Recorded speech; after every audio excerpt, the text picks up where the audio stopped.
Happy Wednesday, everyone. Happy new comic book day here again at Forbidden Planet Camden. I'm Jack, and this is what's in my pull list this week.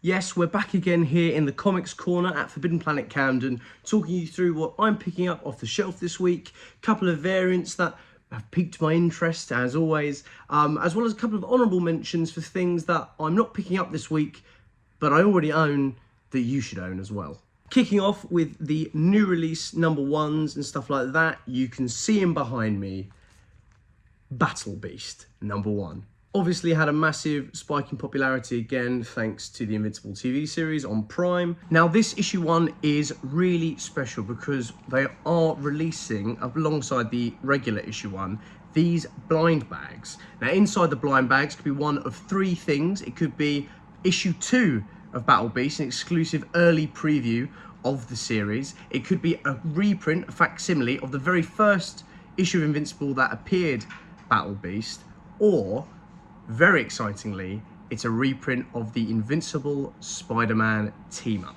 These are going to be one per person, so go try your luck. I will be picking up a blind bag, see which one I get. So yeah, a really exciting way from Image to kick off this new mini-series and this new series back into the Invincible universe from Robert Kirkman and Ryan Ottley, obviously the originators and creators and storytellers of Invincible. So a very exciting kickoff to this week's new comics. 2 one-shots this week, as always, the Godzilla versus. This is Godzilla versus X-Men. I believe this is the penultimate one before we get Godzilla versus Avengers, and then the mini-series Godzilla destroys the Marvel Universe. Nick Bradshaw, as ever, on the cover. I have opted for a cover without the X-Men on because it's Nick Bradshaw, but I probably will end up grabbing the X-Men cover as well, because that just makes sense in my brain. It follows suit with all the other ones. It's going to be just a really fun tale set within Marvel history that's just going to be a really good laugh with some great action.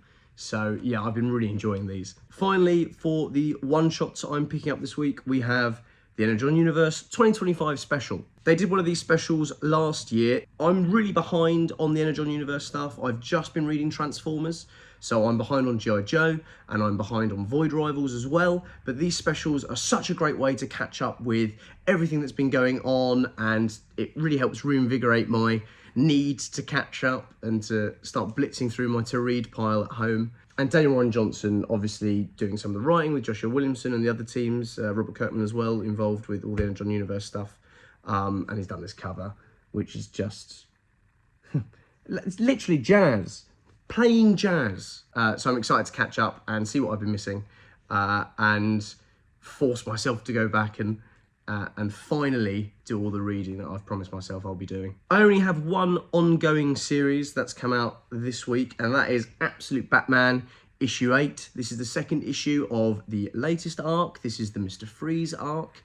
I'm in trouble quite badly this week because for some reason DC knew it was the only single ongoing I was picking up and decided to release loads of variants for it that I really, really like. Kicking off with the ever amazing, the ever wonderful Mr. Brian Bolland. Simple, haunting. It looks like Nosferatu-esque Mr. Freeze.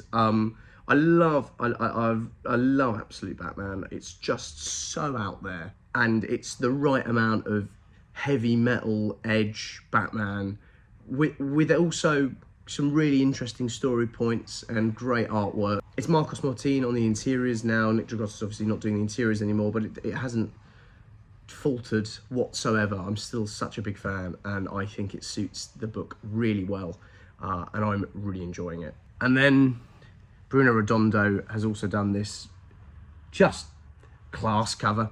It's great, it's striking, it's absolute.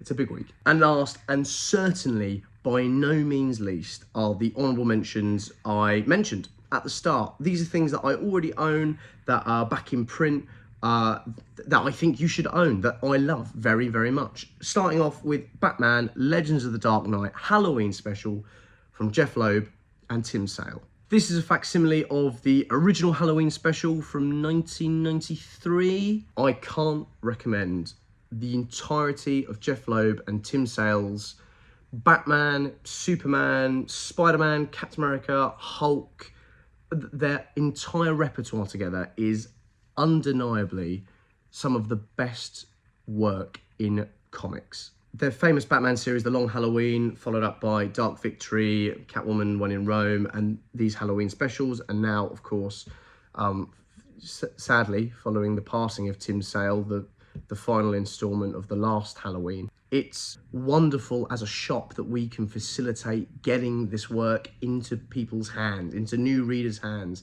It was so instrumental for me getting into comics, especially Batman, Long Halloween. It's just got this, Sale has this wonderful, eerie style that's so unique and so Batman that I fall in love with it every time I look at it, whether it's the first time or it's the 1000th. So do yourself a favour and pick yourself up a copy of the Halloween special. If you're a Batman fan, if you're a superhero fan, if you're a Halloween horror fan, if you're just a fan of comics and you don't already own a copy, you need one in your collection. You do.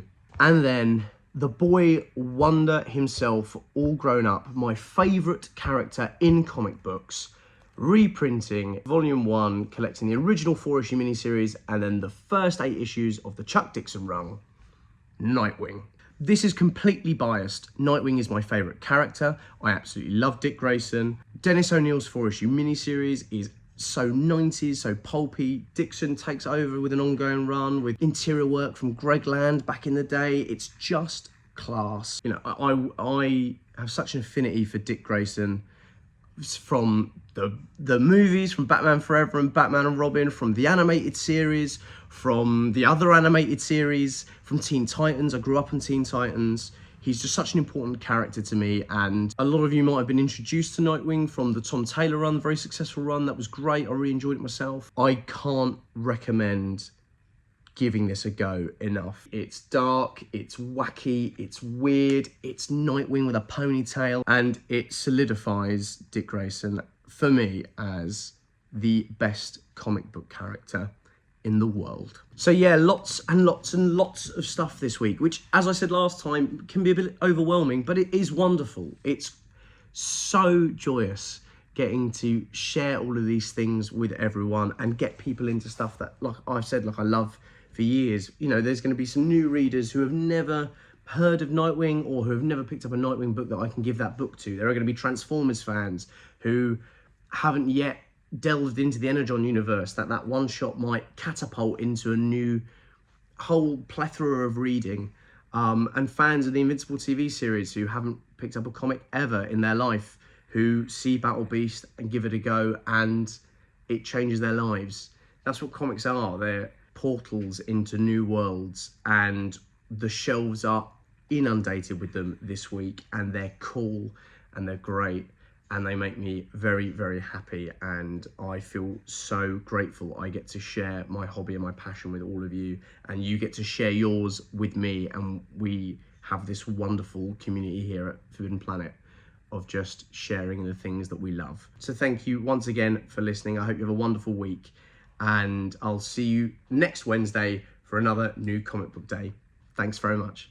If you're enjoying watching Forbidden Planet TV and you're enjoying watching us talk to the world's most interesting and accomplished filmmakers, authors, artists, musicians, creators, subscribe right here. See you soon.